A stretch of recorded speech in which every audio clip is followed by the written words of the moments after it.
ခန္ဓာစီစဉ်300ကျေးဇူးတော်ရှင်ဆရာတော်ဘုရားထံမှသင်္นานဖွင့်ပွဲဩဝါဒမှာစကားနာကြားရန်ဖြစ်ပါတယ်။တို့ဖြစ်ပါ၍ကျေးဇူးတော်ရှင်ဆရာတော်ဘုရားထံမှဖျားပြီးတော်တို့အားတနာငင့်ညာချီးမြှောက်သည့်အနေဖြင့်ဖွင့်ဩဝါဒစကားမွေးကြားပေးပါရန်ယူသည်လေးမြတ်စွာဖြင့်ခြေတော်ဆုံးဥခတ်၍လျှောက်ထားပါသည်ဘုရားဓမ္မပညာသင်တန်းဒီနေ့ဖွင့်လှစ်မဲ့ဓမ္မပညာသင်တန်းကတော့သုတ်တံအနှစ်ချုပ်ကိုသင်မဲ့ဓမ္မပညာသင်တန်းဖြစ်တယ်ဒီယခုနေ့စတင်ပြီးတော့ဖွင့်လှစ်တဲ့ဓမ္မပညာသင်တန်းတွေမှာရက်တို့သင်တန်းရက်ရှိသင်တန်းလို့ဆိုပြီးအားလုံးလိုက်နိုင်အောင်လို့အချိန်မအားလတ်တဲ့ပုဂ္ဂိုလ်တွေရက်တို့သင်တန်းတက်ပြီးတော့အချိန်ပေးနိုင်တဲ့ပုဂ္ဂိုလ်တွေရက်ရှည်သင်တန်းတက်ဖို့ဆိုပြီးဒီလိုဖွင့်လှစ်ခဲ့တယ်ပထမရက်တို့သင်တန်း10ရက်9ရက်တစ်ပိုင်း9ရက်တစ်ပိုင်း10ရက်မှာအဘိဓမ္မာအနှစ်ချုပ်လို့ဆိုတဲ့အခြေခံအဘိဓမ္မာခြုံငုံပြီးတော့ကြည့်ရှုတဲ့နည်းနဲ့အဘိဓမ္မာအခြေခံကို10ရက်နာရီပေါင်း20သင်တန်းပို့ချပြီးတော့ပြည်ပြီဓမ္မပညာသင်တန်းရက်ရှိအမှတ်စဉ်1ကိုလည်းအပိုင်း1အပိုင်း2ခွဲပြီးတော့အပိုင်း1မှာဝိသုဒ္ဓိမက်မှာကမ္မထန်တရားအထုတ်ဖို့ရအတွက်အရေးကြီးတဲ့အခန်းကဏ္ဍဖြစ်တဲ့ဒိဋ္ဌိဝိသုဒ္ဓိအခန်းနဲ့ကင်္ခာဝေဒနာဝိသုဒ္ဓိလို့ဆိုတဲ့နာမရူပပရိစ္ဆေဒဉာဏ်ပိဿပရိက္ခဉာဏ်ဒီအခြေခံဉာဏ်နှစ်ခုလုံလောက်အောင်အသေးစိတ်ရှင်းပြတဲ့ဝိသုဒ္ဓိမဲ့ကျမ်းလာမူရင်းအတိုင်းနားလည်အောင်ဆိုပြီးတော့သင်တန်းပို့ချပြီးအပိုင်း1မှာတော့ဝိပဿနာတရားအထုတ်တဲ့အခါမှာလမ်းလွဲသွားနိုင်တဲ့အပိုင်းတွေကိုရှင်းပြတဲ့မေဃဉာဏတသနာဝိသုဒ္ဓိအပိုင်းအဲ့ဒီအပိုင်းကိုပြီးဆုံးအောင်ပို့ချပြီးလို့ရက်ရှိသင်တန်းရက်ပေါင်း28ရက်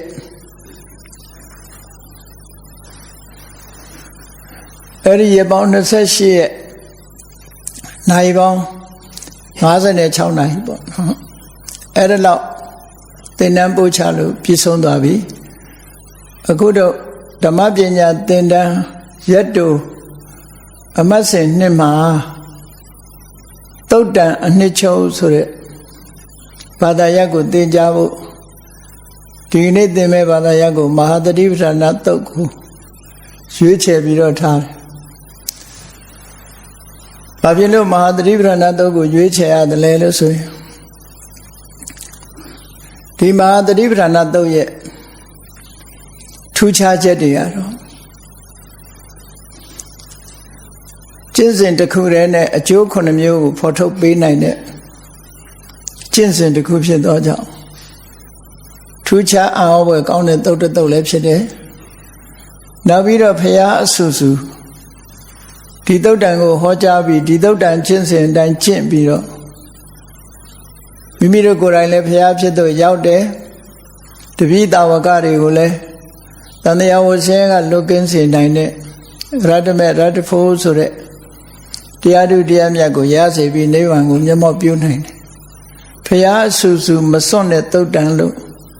ဆိုလိုတာကဘုရားတိုင်းဟောတဲ့သုတ်တန်လို့ဒီလိုဆိုလိုတာပေါ့နော်အဲ့ဒါလို့ဘုရားဟောတဲ့သုတ်တန်တွေထဲမှာဘုရားတိုင်းဟောတယ်လို့ဆိုတော့ဒီသုတ်တန်ကလွန်ထူးခြားတဲ့သုတ်သာဝတိမြို့ကဓမ္မိကဥပဒကဆိုတဲ့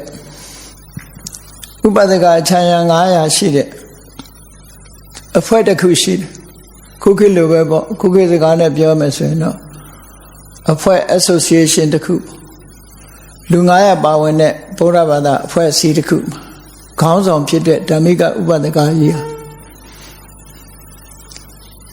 ဘာသာသာသနာတော်ကိုအလွန်ချီးညိုလေးစားပြီးနောက်ဆုံးအချိန်ရောက်တဲ့အခါမှာသောတပန်ဖြစ်ပြီးက ဖြစ်ပြီးပြီပဲလို့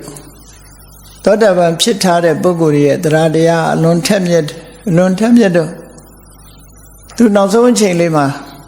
ဘုရားဟောတဲ့တရားတွေကိုနားကျင်တယ်တန်ဃာတွေကိုပင့်ပေးပါ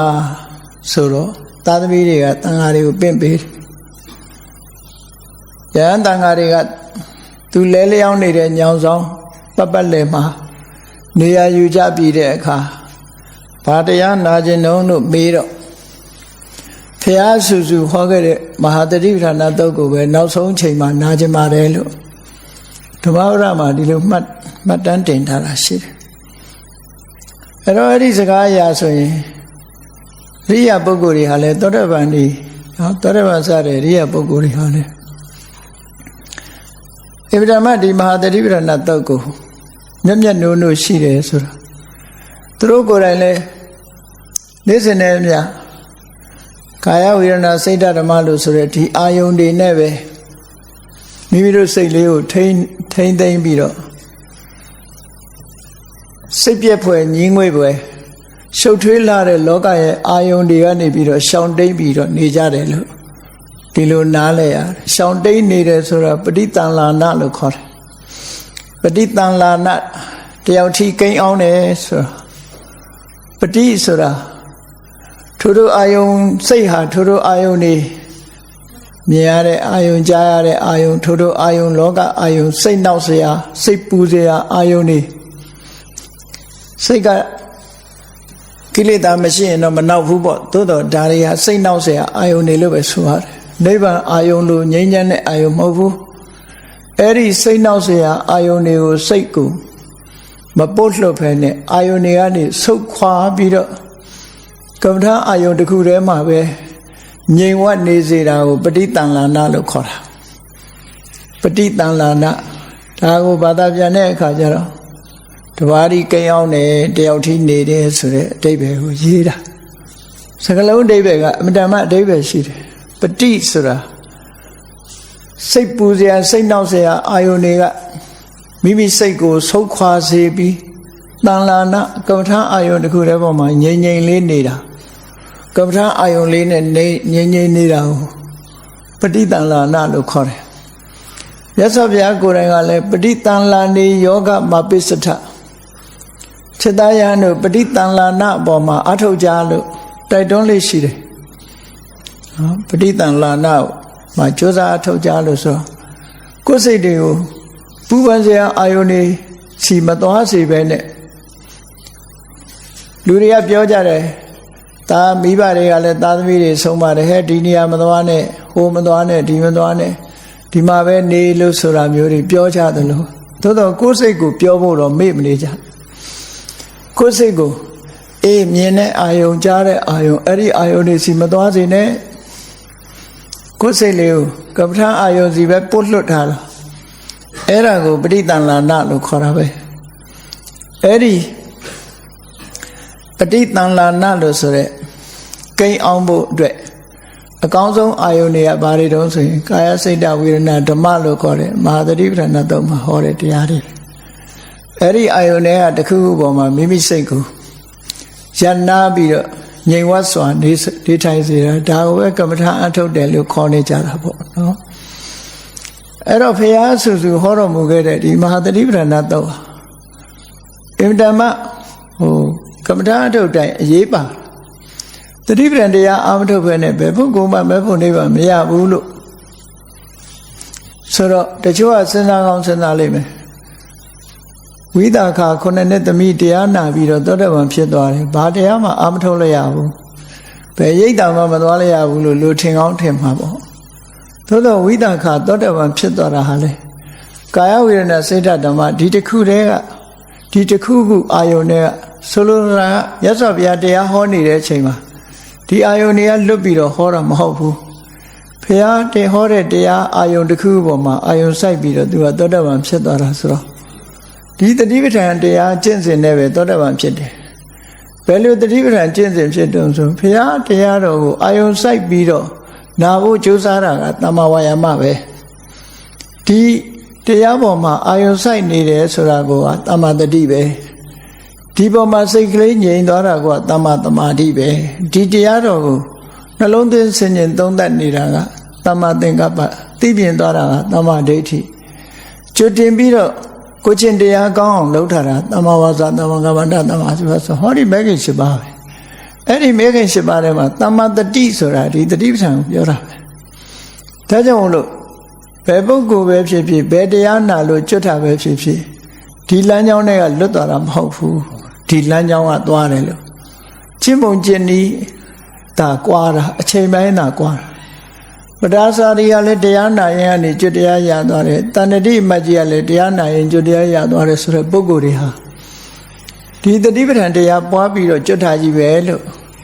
အချိန်တိုတာလေးနဲ့မပွားလိုက်ဘူးလို့ဒီလိုမအောင်မရသူတို့တဏ္ဍာမှာရှိတဲ့ဒီတတိတရားဟာတမ္မာဒိဋ္ဌိဆိုတဲ့အသိဉာဏ်ကိုပွင့်လင်းသွားစေနိုင်တဲ့စွမ်းအားရှိတဲ့တတိတရားတွေသူတို့မှာရှိသွားတယ်ဒါကြောင့်မို့လို့ကာယစိတ်ဝေဒနာဓမ္မကလွဲတဲ့ကမ္မထာအာယုန်တရားဆိုတာမရှိဘူးဒီဟာနဲ့ပဲသွားတယ်လို့ဒီလိုဟောတာပေါ့ဒါကြောင့်မို့လို့ဒီမဟာတတိပဋ္ဌာန်တုတ်ဟာခဏခဏအချိန်ချင်းကြားဖို့ပေမဲ့သိတယ်လို့စိတ်ကထင်ပြီးတော့မသိတာတွေအများကြီးတွေးနိုင်တယ်အဲ့တော့ဒီမြတ်စွာဘုရားရဲ့အာဘော်တော်အပိုင်းအစစ်တွေဆိုတာအင်တမနည်းနည်းတယ်ခံပြီးတော့နဲ့တယ်ဆိုတာရေကြီးကအင်တမနဲ့လို့ရှိရင်ထောက်လို့မရဘူးထောက်တီးရမရနိုင်ဘူးအဲ့ဒါလိုပဲဒီတရားတော်ဟာအင်တမနဲ့သည့်အတွက်ကြောင့်ရက်တီလို့မရဘူးထုတ်တတမြင်နိုင်ခဲ့တယ်နဲ့လို့ပဲမြင်ဖို့အင်တမခက်တယ်အဲ့ဒါကိုဒီပေါ်မှာထောက်တရားရအောင်မြင်လို့ရအောင်ဆိုတဲ့သင်ကြားမှုဟာတစ်ချိန်နဲ့လည်းလုံလောက်မှာမဟုတ်ဘူးနှစ်ချိန်နဲ့လည်းလုံလောက်မှာမဟုတ်ဘူးအချိန်ချင်းအထက်ထပ်သင်ဖို့လိုအပ်တယ်စဉ်းစားကောင်းစဉ်းစားလိုက်ပဲမဟာတတိပဋ္ဌာန်သုတ်ဆိုတာအလွတ်လဲရတယ်ခဏခဏလည်းနာဘူးနေတယ်ပြီးဆုံးနေတယ်လို့စိတ်ထဲမှာမအောင်မေ့လေးနဲ့ဒီတဲ့လေးနဲ့တဲ့အချက်တွေဆိုတာလေးလာလေးပေါ်ထွက်လာလေးလေးလာလေးပေါ်ထွက်လာလေးဟိုလိုပြောရမယ်ဆိုလို့ရှိရင်ဟိုလူငယ်တွေပြောတယ်လို့နေရွက်လိုပဲကြည်လေဝေးလေဆိုတာလိုပဲနော်ကိုနာနီးနေပဲကြည်ရင်မှဝေးမှန်းသိတော့သွားတယ်အဲ့ဒါလိုပဲမဟာတတိပဋ္ဌာန်သုတ်ဟာဆင်ခြင်စဉ်းစားလေးနည်းလေးဒီဟာမျိုးကိုတွေးရမှာဖြစ်တယ်ဒါကြောင့်မို့လို့ဒီ10ရက်တာအတွင်းမှာမဟာတတိပဋ္ဌာန်သုတ်ကိုရွတ်ဖတ်ခြင်းမဟာတတိပဋ္ဌာန်သုတ်ကိုကြက်မှတ်ခြင်းမဟာတတိပဋ္ဌာန်သုတ်ကိုလေးလာဖတ်ရှုခြင်းဆိုတဲ့ဒီမဟာတတိပဋ္ဌာန်သုတ်ပြောမယ်ဆိုလို့ရှိရင်ဒီအချိန်မှာခုခေတ်စကားနဲ့ပြောရင်တတိပဋ္ဌာန်ကမ်ပိန်းပေါ့နော်တတိပဋ္ဌာန်ကိုပဲအာယုံစိုက်ပြီးတော့လှုပ်ကြစေခြင်းနဲ့ပေါ့ဒီတရားဟာအမှန်တမ်းလေးနဲ့တဲ့အထက်ကရာမှာမှားထားတဲ့မဟာသတိပဋ္ဌာန်သုတ်ကိုတဲ့ကုရုတိုင်းမှာသွားပြီးတော့မြတ်စွာဘုရားဟောတာဘာဖြစ်လို့ဟောလဲဆိုရင်ကုရုတိုင်းသားတွေကရာသီဥတုလည်းကောင်းတယ်အစာအာဟာရလည်းကောင်းတော့ကျန်းမာရေးကောင်းကြတယ်ကျန်းမာရေးကောင်းသည့်အတွက်ကြောင့်စိတ်ဓာတ်တွေကရှင်လန်းတယ်မြင့်မားတယ်ဒါကြောင့်မို့လို့ဒီတရားကိုအလေးနဲ့ခံယူနိုင်လို့သူတို့စီမှာဟောတယ်လို့အထက်ကရာကဒီလိုမှတ်ချက်ပေးထားတယ်သို့တော့ဒီလိုမှတ်ချက်ပေးထားတာအကြောင်းတစ်ခုသာဖြစ်နိုင်တယ်ပေါ့ဒီပြည့်နေရာတွေမှာမဟောဘူးလို့ဒီလိုဆိုလိုတာမဟုတ်ဘူးဒီပြည့်နေရာတွေမှာလည်းဟောတယ်နောက်တနည်းဖြစ်ပွဲရှိတာအဲ့ဒီခေတ်ကလူတွေကကုရုတိုင်းကလူတွေကပင်